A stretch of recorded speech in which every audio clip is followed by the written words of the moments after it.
Rigoletto, de Dino Buzzati. En el desfile militar conmemorativo del aniversario de la independencia, una compañía equipada con armamento nuclear desfiló por primera vez ante el público. Era un día de febrero claro pero gris, y una luz uniforme bañaba los polvorientos palacios de la avenida en los que ondeaban las banderas. En el lugar en que yo me encontraba, el paso de los formidables carros de combate que abrían el cortejo retumbando estrepitosamente sobre el empedrado no tuvo el habitual efecto electrizante sobre la multitud. Solo hubo unos pocos y desganados aplausos cuando aparecieron las magníficas máquinas erizadas de cañones y unos apuestos soldados con cascos de cuero y acero instalados en lo alto de las torretas. Todas las miradas se dirigían más allá, hacia la plaza del Parlamento, de donde la columna había partido, en espera de la novedad. El paso de los carros duró casi 3/4 de hora. A los espectadores les atronaba la cabeza. Finalmente, el último mastodonte se alejó con su horrendo estruendo y la avenida quedó desierta. Reinó el silencio, mientras, en los balcones, las banderas seguían ondeando al viento. ¿Por qué nadie avanzaba? El estruendo de los carros se había perdido ya a lo lejos, entre vagos ecos de remotas fanfarrias, y la calle vacía seguía esperando. Habría habido una contraorden. De pronto, desde el fondo, sin hacer ruido alguno, avanzó un artefacto, y después un segundo, un tercero y otros muchísimo más, en una larga fila.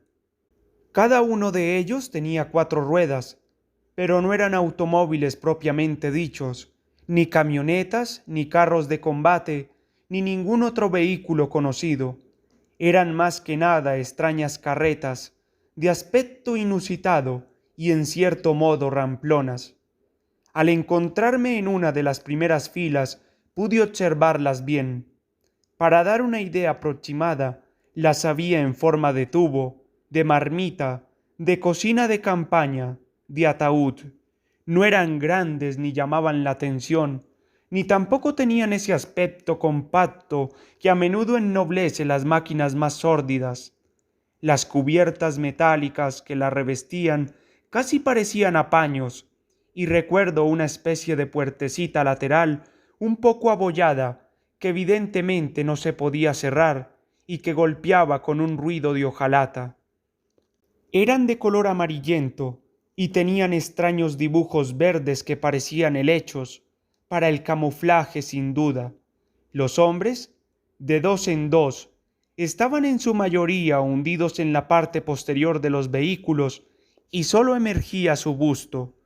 Uniformes, cascos y armas eran completamente normales.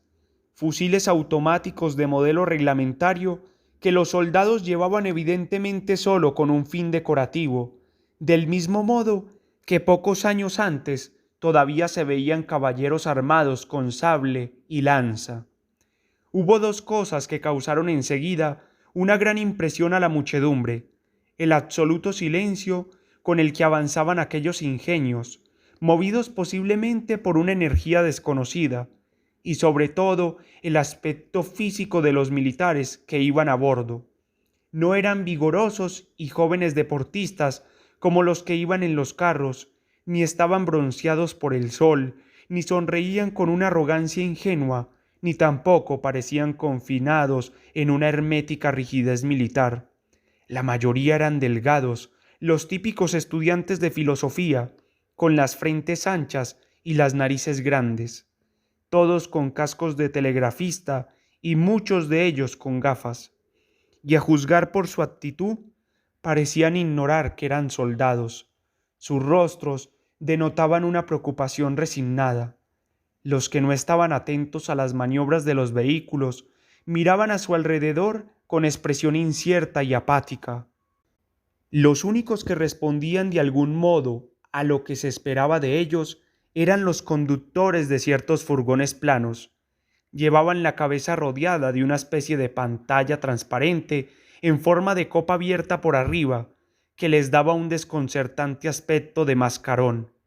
Me acuerdo de un jorobadito sentado un poco más alto que los demás, en el segundo vehículo, probablemente un oficial. Sin prestar atención a la muchedumbre, se volvía constantemente hacia atrás para controlar el resto de los vehículos, como si temiera que se quedaran parados por ahí. Rigoletto! Gritó alguien desde lo alto de un balcón. Él alzó los ojos y, con una sonrisa un poco forzada, saludó. Fue precisamente la extremada pobreza de los aparatos, aunque todos sabían la infernal capacidad de destrucción que tenían aquellos recipientes de hojalata, lo que aterrorizó a la gente. Quiero decir que, si los artefactos hubieran sido más grandiosos, probablemente no hubieran producido una impresión tan turbulenta y fuerte en la gente. Esto explica la atención casi ansiosa de la multitud. No se oía un aplauso ni una viva. En medio de tanto silencio me pareció, ¿cómo lo diría?, que un rítmico y leve chirrido provenía de los misteriosos vehículos. Parecía el reclamo de un ave migratoria, pero no lo era. Al principio enormemente ligero, después un poco a poco más claro, pero siempre con el mismo ritmo. Yo miraba al oficial jorobado. Le vi quitarse los cascos de telegrafista y confabular animadamente con el compañero que se encontraba sentado más abajo. También, a bordo de otros vehículos, noté signos de nerviosismo, como si estuviera sucediendo algo anormal.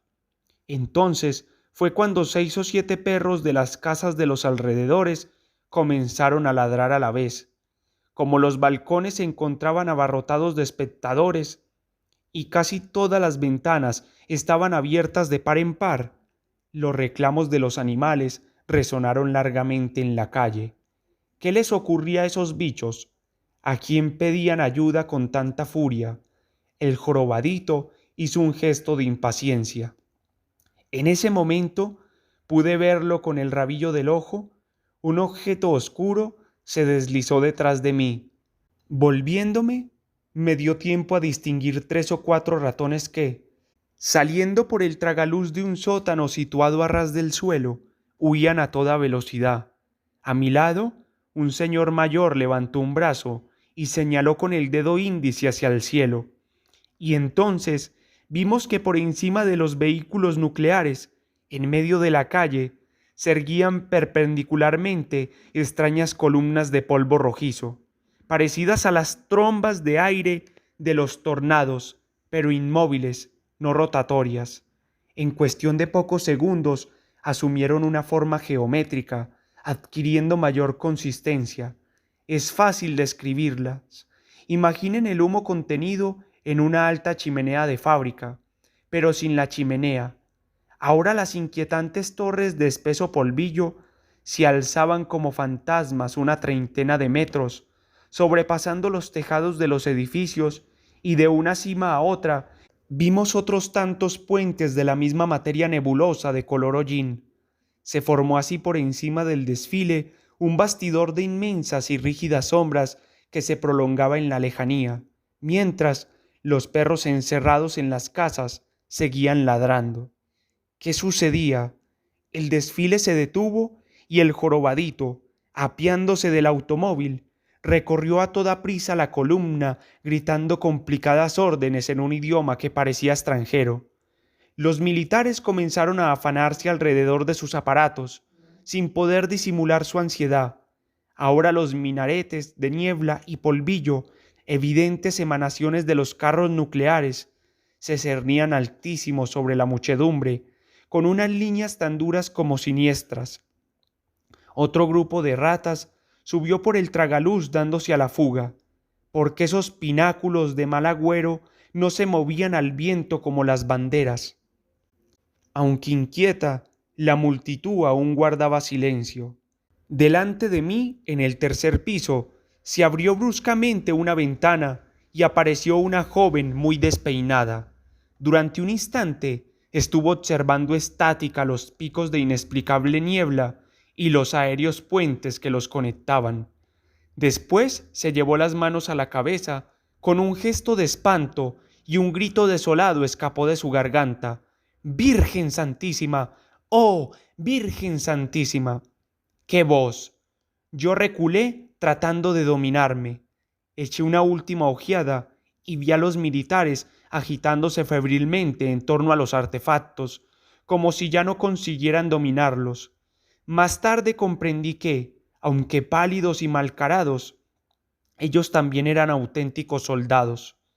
Me daría tiempo, con paso rápido, pero teniendo cuidado de no hacerme notar, deprisa, cada vez más deprisa, me aparté de la muchedumbre y tomé una de las calles laterales.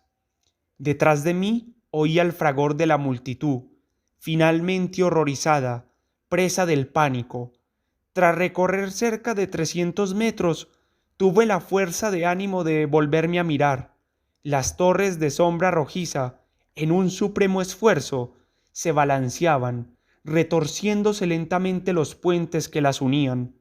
Su alucinante movimiento se aceleraba cada vez más, se volvía frenético. Entonces un aullido tenebroso y atroz tronó en medio de las casas. Después sucedió lo que todo el mundo sabe.